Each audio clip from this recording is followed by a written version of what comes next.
सभी देखने वालों को नमस्ते, जय माता दी, ओम नमः शिवाय।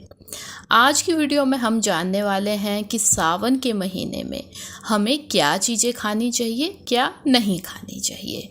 कौन सा वो फल है जिसे खाने से यदि हम उपवास लेते हैं सावन में वो खंडित हो जाता है। कौन सी ऐसी सब्जी है जो निषेध है खानी, या कौन सा वो पेय है जो हमें भूल के भी नहीं पीना चाहिए। तो ये सब जानने से पहले आप वीडियो को लाइक, चैनल को सब्सक्राइब कीजिए। तो पहले जानते हैं ये कि हमें क्या खाना चाहिए सावन के महीने में। तो सबसे पहले आते हैं खाने में फल।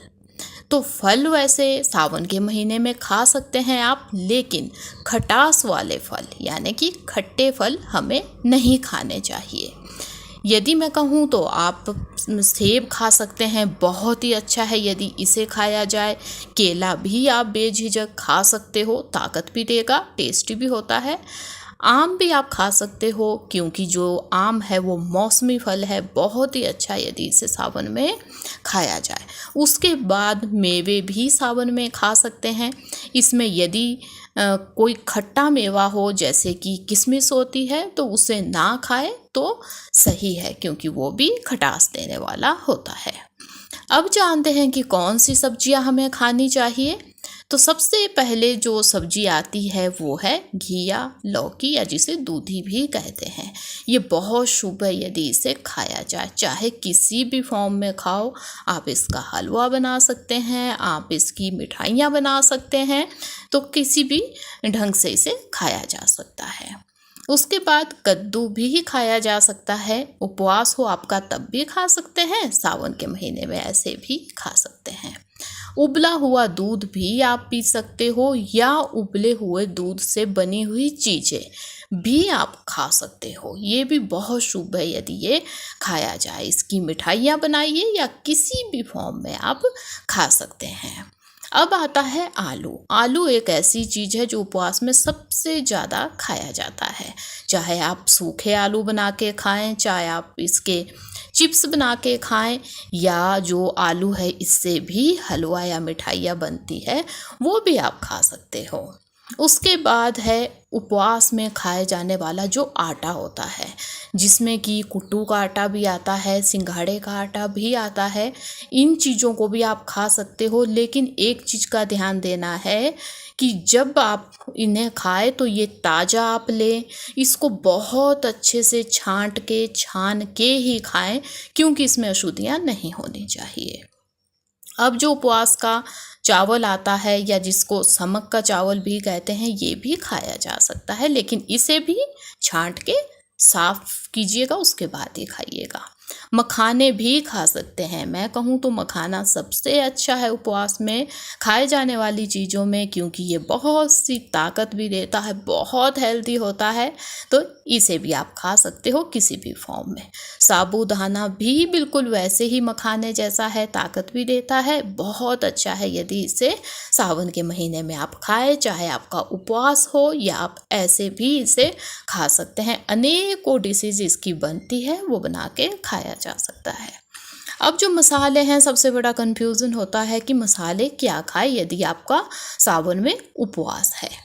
तो सबसे पहले तो सेंधा नमक खाया जा सकता है, बहुत ही शुभ है ये यदि इसे आप सावन के महीने में खाएं।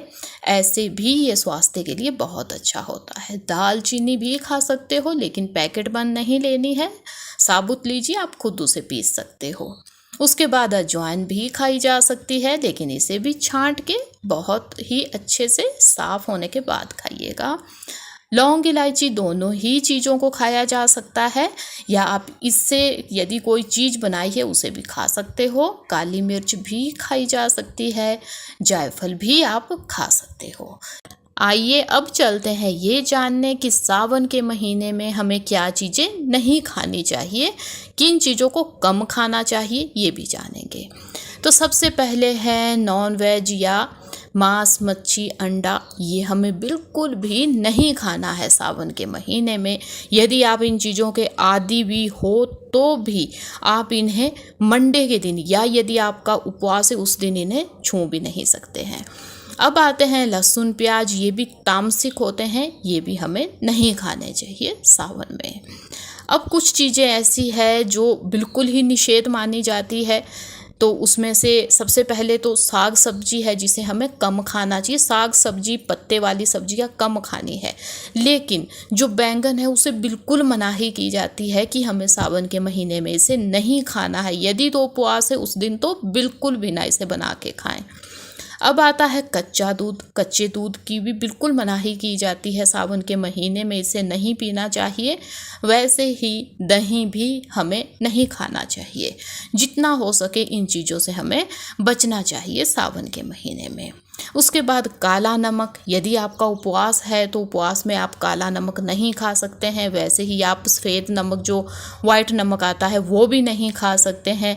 साथ ही साथ यदि उपवास है तो आप उस भोग यदि बनाते हैं या कोई चीज़ बनाते हैं उसमें हल्दी नहीं डाल के खा सकते हैं। बिल्कुल वैसे ही तुलसी भी नहीं खाई जा सकती है यदि आपका उपवास है या यदि आप भोग भी लगाएं, क्योंकि ये भी भोले बाबा को निषेध मानी जाती है। तो ये कुछ चीज़ें थी जो आज हमने जानी कि हमें क्या खाना है क्या नहीं, या हमें किन चीज़ों से बचना चाहिए, यानी कि बहुत कम खानी चाहिए।